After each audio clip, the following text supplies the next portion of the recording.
Better Call Saul Season 6 Episode 12 Ending Explained.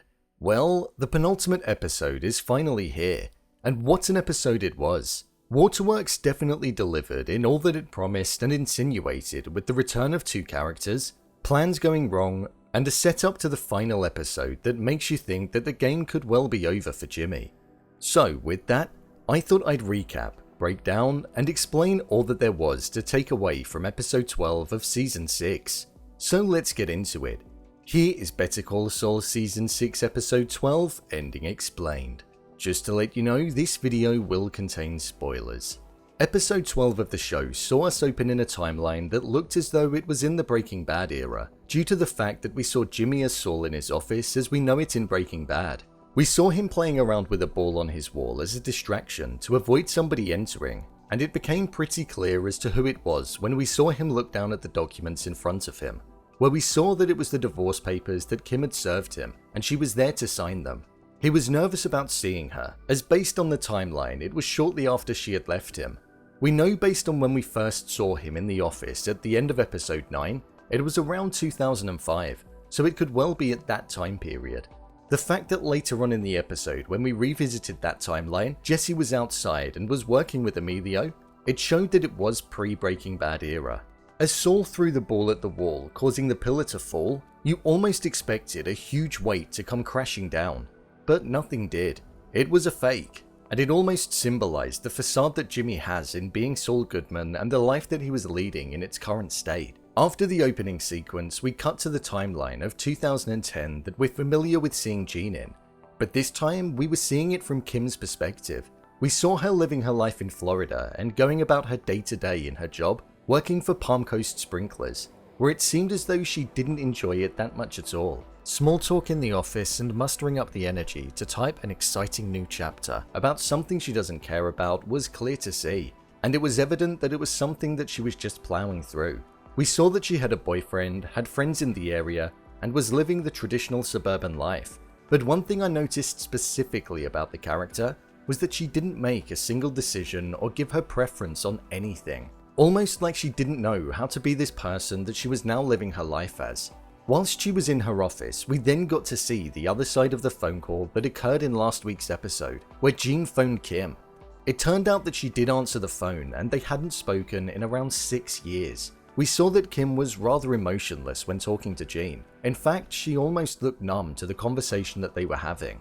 She stated how she thought that he should turn himself in, as she couldn't imagine what kind of life that he must have been living the past few years, which was when we then witnessed Jean go off on a rampage about how it was rich of her to preach to him, despite the fact that she was the one with a guilty conscience. We saw that Jean certainly didn't have one, due to the fact that he was gloating about how he's managed to avoid the police all of this time, and that they didn't have a chance of finding him, which was a bit of foreshadowing of the ending of the episode. The final thing that she uttered to Jean was the fact that she was glad that he was still alive. I think she said this because she was going to make him face the consequences of his actions. No reminiscence of the past was done, because as she even stated in episode 9, they're toxic when they're together, and this was why I believe she then went on to do everything that we saw in the following sequence. We saw Kim at the infamous Albuquerque airport where she'd flown in from Florida, and she went directly to the courthouse where we now saw her on the other side, once as an up-and-coming lawyer that was one of the best at her job, to now handing in a damning statement about herself. Hearing of how good of a lawyer Kim was something that we were told a few times throughout this episode, and we saw her reflect upon a young lawyer about to go into court, where you could see that she was thinking of the past and maybe the career that she missed out on, due to all that happened 6 years ago. She may have seen herself in her. We didn't know what she was doing there at first, but we then saw her arrive at Howard Hamlin's wife's house, where we saw that she had a statement of all of the events that happened on the night of Howard's death, and also all of the tarnishing of his reputation that both herself and Jimmy did in the build-up to the day of his death.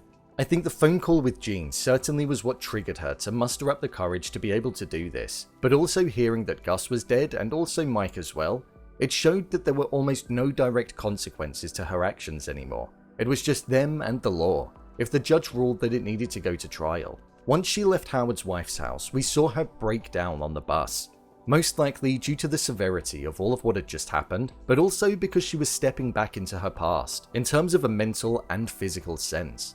She was surrounded by ghosts with her trip in Albuquerque, and nothing was the same. And then we were done with Kim in the present timeline. Following this, we then cut back to the night of Gene breaking into the guy's house, who he was at the end of last week's episode. We saw that he managed to enter and found all of the documentation that he needed in order to steal his identity. As he was about to leave, on the verge of opening the handle of the door, we saw him walk back in, and his greed was something that certainly got the better of him. And this was when we then saw the man wake up from the floor. The fact it happened instantaneously after Gene walked up the stairs showed how close he was to getting away in that moment, and how that was also the singular moment that's likely going to lead to his demise. If he had have left then, all of the events that then happened in the episode wouldn't have taken place. As he was parading upstairs, drinking his drink and stealing his watches, he noticed that the guy was now awake and moving. This was when Gene realized that he had to resort to an alternative plan. He picked up the dog's ashes and was prepared to hit him over the head, once again stooping to levels that were unrecognizable from the day we first met the character. However, he didn't need to resort to that due to him falling asleep again. But by the time he could escape, there was a police car that was parked outside, and we saw Jeff cause a distraction by crashing into a car across the street, which allowed Gene to escape. Whilst it all looked as though everything was going to be fine, we saw that Jeff had been accused of the burglary due to the fact that the man came out of his house to the police and claimed that somebody had broken and entered. This to me symbolized other individuals getting hurt by Jimmy's direct actions. We heard how he cared about nobody else, and realistically, he doesn't. Following this moment, we then cut back to shortly after the scene at the start of the episode before the opening sequence rolled, where we saw Jimmy signing the divorce papers that Kim presented to him. Throughout the entire time, Jimmy barely looked at Kim, and was either on his phone or looking in the opposite direction. It was only once it was signed, he stated, "Have a good life," and then that was the last that they saw of each other. Jimmy acting like this, I feel, showed that he was still in a state of hurt. It's the polar opposite to how we saw him earlier on in the episode, where he was nervous and actively avoiding meeting with Kim. Kim left Saul's office, where we then saw Jesse encounter her, when he recognized her from representing his friend Combo from Breaking Bad. He mentioned how she was a good lawyer and managed to get him off of serving time, even though he stole what he did, further cementing the idea of just how good she was. Jesse asked if Saul Goodman was a good lawyer, and Kim said he was when I knew him, showing how he's a transformed individual that's almost unrecognizable to who he used to be. She doesn't recognize the individual that he's become, and that's the last thing she said before running off. The final part of the episode that we had was centered around the repercussions of Jeff being in custody, where he phoned Gene to get advice on what to do. As there was no evidence tying Jeff to the scene, it didn't look like he was going to be in trouble. Gene said that he was going to get the best legal representation that there was for him, which made me think that he was alluding to himself, seeing as though there wasn't anything public that he'd have to do, and it would just be advice. It was a nod to his Saul Goodman days, as Jeff knew of his past life in Albuquerque. All Gene needed to do was to get him bailed out, so Gene phoned Marion to inform her of where Jeff was, and that he'd be over to get her. We heard of some of what Jeff got up to in Albuquerque, but this is when Gene then let the ball slip, and he mentioned how he was familiar with Albuquerque law. Marion had been suspicious of Gene prior to the phone call, but it led her to search Albuquerque conman, and of course the one thing that it brought up was Saul Goodman. As Gene was driving over there, the song "The Tide is High" was playing, and he was singing along with the radio. I thought this was the perfect song choice to highlight the situation that Gene was currently in. The tide was high and he was holding on. He was in the deepest water he'd been in since his Saul Goodman days, and it was all about to erupt. When he got to Marion's house, he saw that she was watching something on her laptop, and this was when he then heard his commercial being played. When he looked at the screen, the reflection of the commercial was in color in his glasses, showing that the life of color, the good old days, was present upon him, and sticking to the true style of the show. We then saw Gene's persona change as she stated she was going to call the police. He ripped the wire out of the wall and wrapped it around his hands, where I thought we were going to see an even new low to the character in killing Marion. We saw his face drop and changed when she uttered the line, "I trusted you."